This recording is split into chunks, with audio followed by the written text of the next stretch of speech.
1,000 voices screamed as one. "Hail, Khan Malvina Hazen! Hail, Khan Malvina Hazen!"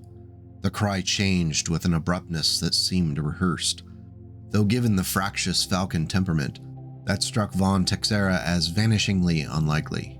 Without faltering, the chant became, "Hail to Chinggis Khan! Hail to Malvina Hazen, Chinggis Khan! Hail to the Emperor of all mankind."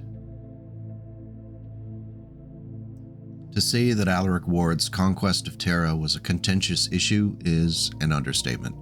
The march toward what was presented to us as an inevitable outcome has been filled with so much drama that it has cracked the leadership of major inner-sphere houses, exposed the institutional rot within the clans, and tested our ability to suspend our disbelief. With Alaric's wolves now in control of Terra, the long ailing Republic of the Sphere has been obliterated, and Clan Jade Falcon almost completely killed off, and the BattleTech community is eager to find out what might happen next. Can Alaric rally enough support as the IlClan to hold onto Terra and the territory they conquered to get there? Or more importantly, can those who were manipulated by Alaric rally and provide a challenge against the new IlClan before Clan Wolf can recover? While we wait for some of the answers to these questions in the coming year, let's put things on pause and run a little thought experiment. I want to step back a bit and consider a different possible outcome for the IlClan fight on Terra, and what the consequences might be for the inner sphere and universe and from the real world perspective. So we're going to ask ourselves, what would happen if Malvina had won? We've already stepped into a few spoilers here, but it's only going to get worse, so if you haven't yet read Hour of the Wolf and don't want the nitty-gritty details, don't go any further. Perhaps check out my video I made for the Lu Wei Bing, a really cool Capellan battle mech created near the end of the Dark Age. Okay, we're good? Good? This is fine. This is all fine. Let's keep going. We're going to step back a bit and pick a point of divergence. I'm going to go ahead and pick April 19th, 3151, around 1400 hours, to be specific. This is when Alaric plays his trump card against the Jade Falcons in the form of the Wolf's Dragoons and the Wolves in Exile. Anastasia Kerensky stomps out of the dropships that had skirted the battlefield and landed behind Jade Falcon lines, further muddying the waters of a chaotic battlefield and tipping the battle back toward the Wolves for their final victory. Only later did the Dragoons understand that they had been played and manipulated by Alaric Ward. Instead of being appreciated for what they did to help him win, he insulted the Dragoons and pulled them back from the fight so that the glory of finally defeating the Jade Falcons would fall to the Clan Wolf Trueborn warriors. We're not even going to get into the bag of silver thing. Our point of diversion from the original timeline will take place at the point at which the Dragoons and the Wolves in Exile are meant to intervene and save Alaric's bacon. Instead of dropping behind the Falcon lines, they leave Terra, and the double-crossing Alaric has to face Malvina's Falcons alone. The cause for this could have been a leaked conversation where Alaric arrogantly brags about his intent for them in his war council, which makes it back to their ears. From this point on, we're in Conjectureville, but I'm going to do my best to paint a picture of an alternative timeline that could offer plentiful opportunities for creative storylines.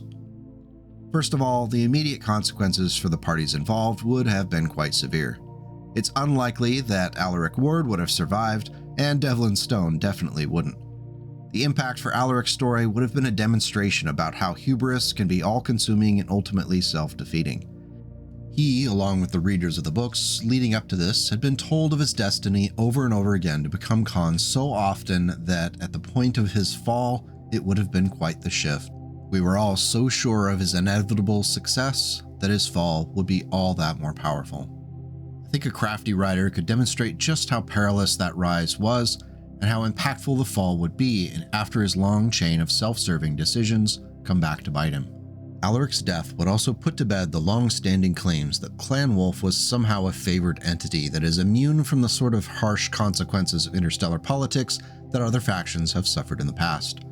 While I don't personally think it's an active bias, it has been frustrating as a Clan Jade Falcon fan to see Clan Wolf frequently skate away from situations like Saturday morning cartoon villains, cackling while twirling their proverbial mustaches.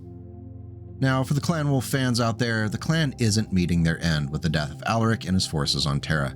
There would be hope in the same manner that the Jade Falcons were given some shred of hope in the remnants of the clan which did not make the journey to Terra. The wolves on Terra, along with the large bulk of the Republic armed forces, are probably not going to survive Malvina's wrath. If it was good enough for the Jade Falcons in the real timeline, then I guess it's good enough for Clan Wolf in this alternate timeline.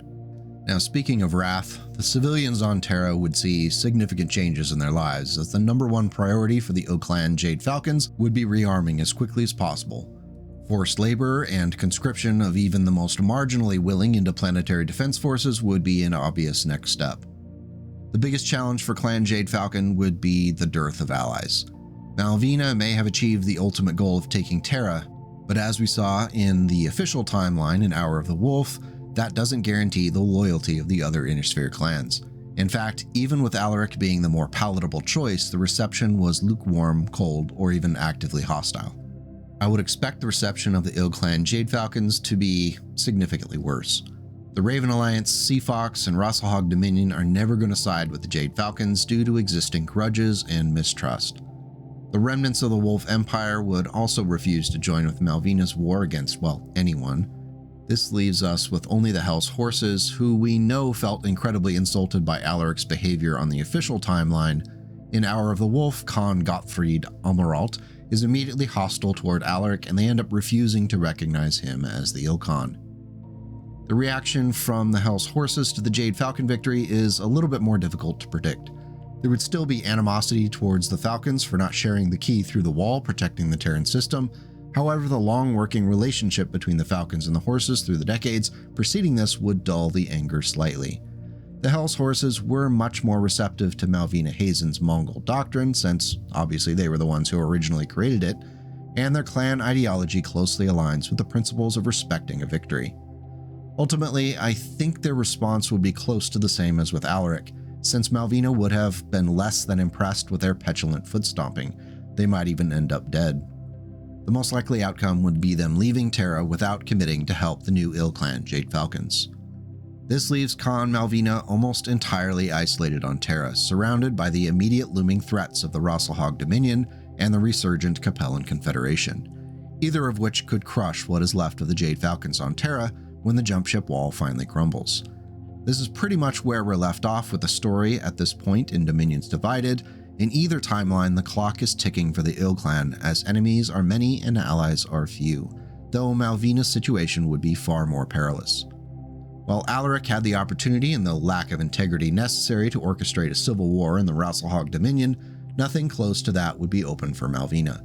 It would be entirely reasonable and expected at that point that the Tumans of the Dominion would eventually descend on Terra and wipe out what is left of the Jade Falcons.